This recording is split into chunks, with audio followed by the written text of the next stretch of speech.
200 वरिपरि बाबु नानीहरूलाई सम्मान गर्यो। त्यो मध्ये पनि बाबु र नानीमा हाइएस्ट उहाँले जिपिए प्राप्त गर्नुभएको छ। त्यसैले उहाँलाई हामीले अन्तिमसम्म राखौँ।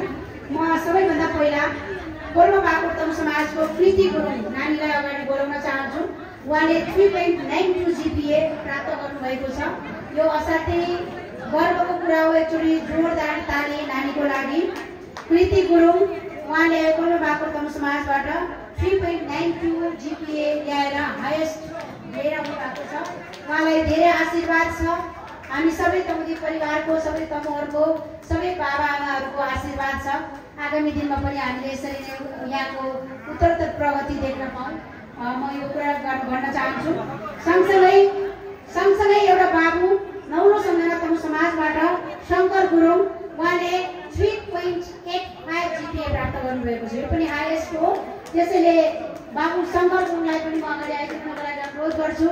धेरै आशीर्वाद छ, धेरै माया छ। यहाँले अहिले जसरी यो उत्साहका साथ यो जिपिए ल्याउनु भएको छ एसईमा, आगामी दिनमा पनि हामीले यसरी नै यहाँलाई फेरि अर्को ग्रेड थपेर सम्मान गर्न पाऊँ।